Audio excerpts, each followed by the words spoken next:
Claude, tu nous parles de punk rock. Ouais, du punk rock, mais avec du reggae, du latino et de la révolution. Ça décape, mesdames et messieurs, des Prisa de Nuclear Device.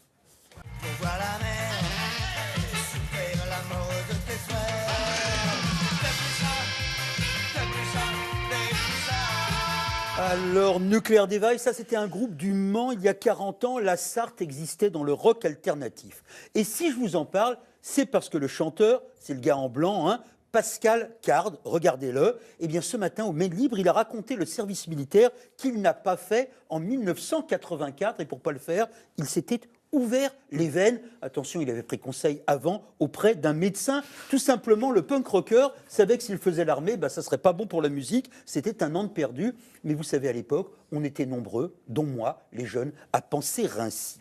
Cela dit, le Maine Libre raconte aussi d'autres gens plus âgés que Pascal ou moi. Donc ces trois-là, Joël, Bernard et Gérard, autre génération, eux ils y allèrent, ils avaient été appelés à l'époque de la guerre d'Algérie, ça ne plaisantait pas. Donc vous voyez, autrefois, on y allait à l'armée, et comme visiblement on en parle tout le temps, on y retourne. Le Maine Libre, grand journal, a ravivé les mémoires de proximité du service militaire. Mais du coup, je me demande si les réfractaires, les réformés, les tricheurs, comme moi, eux aussi vont revenir. Et cette question te fait penser à un prêtre. Christian Delorme. Alors lui, c'est le contraire d'un tricheur, type exceptionnel. On l'appelle le curé des Minguettes, c'est le champion des opprimés. En 1972, cet homme brûlait son livret militaire. C'était un geste très violent pour soutenir 2 militants pacifistes emprisonnés parce qu'ils n'avaient pas voulu aller à l'armée. Alors ça ne dit plus rien à personne aujourd'hui, mais à l'époque, on protestait beaucoup contre la guerre. On faisait des manifestations contre la force de frappe française. Et cette histoire, elle me revient parce qu'en fait, c'est Delorme qui m'est revenu ce matin dans un autre journal,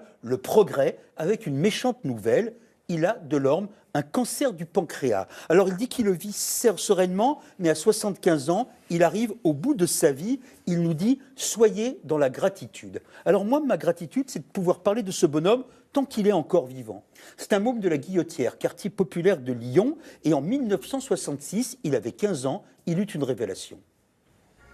Et la bourse du travail s'est révélée trop petite pour accueillir toutes les personnes venues écouter le pasteur King, prix Nobel de la paix 1964. De nombreuses personnalités, dont son éminence le cardinal Villot, le pasteur Adger, le grand rabbin Kling, assistaient à cette manifestation. Et vous imaginez, et au milieu de la foule, il y avait donc un môme de 15 ans. Il voyait Martin Luther King, un homme de Dieu qui embrassait tout le monde dans son espérance. Je me souviens d'une phrase qu'il avait dite qui m'avait beaucoup étonné parce que citant la nécessité de la réconciliation entre les hommes, en disant catholiques et protestants, juifs, etc. Et il a cité les communistes au milieu. Et à l'époque, moi, j'avais pas d'idée très arrêtée sur ces questions-là, sur le marxisme bien sûr. Et donc j'avais été un peu étonné. Je me disais, mais il dit, il faut même tendre la main aux communistes. Et ça m'avait paru complètement étonnant.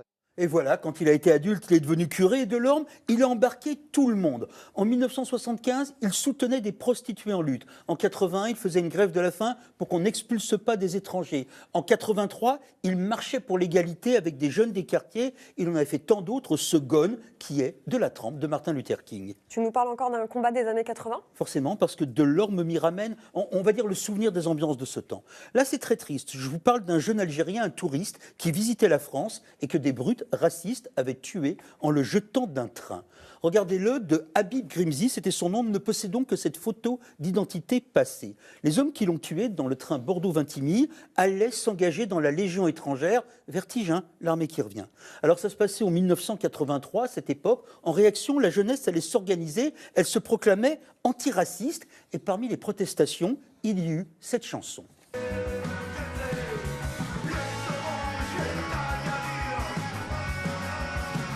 La chanson s'appelle Habib Grimzi, le groupe qui chante, Nuclear Device, le groupe du Mans dont je vous parlais, tout se tient. Alors les Nuclear Device, ils se réclamaient de The Clash, grand rock anglais, c'était donc de la musique engagée, de la musique antiraciste. Joe Strummer, pensez à toi. Les Nuclear Device, ils chantaient dans des squats, dans des concerts contre Le Pen, c'est vous dire à quel point le monde a changé. Alors Pascal Card, mon copain, le fameux chanteur des Nuclear Device, il est désormais au Mans dans la location de voitures. C'est cap apaisé, mais il n'a rien oublié. Sur sa page Facebook ce matin, il a relayé un article de Ouest France qui reprend une info du Canard enchaîné. Un député du Rassemblement national a demandé par amendement qu'on supprime les subventions au Transmusical de Rennes. C'est un rendez-vous des musiques contemporaines parce que, voyez-vous, ce festival transmusical ferait jouer des artistes transgenres. Alors à ce niveau de conneries, on touche au sublime. Peut-être que le député Renaud deviendra légendaire. Quant à moi, je ne sais si je dois rire ou pleurer ou pour oublier, pogoter.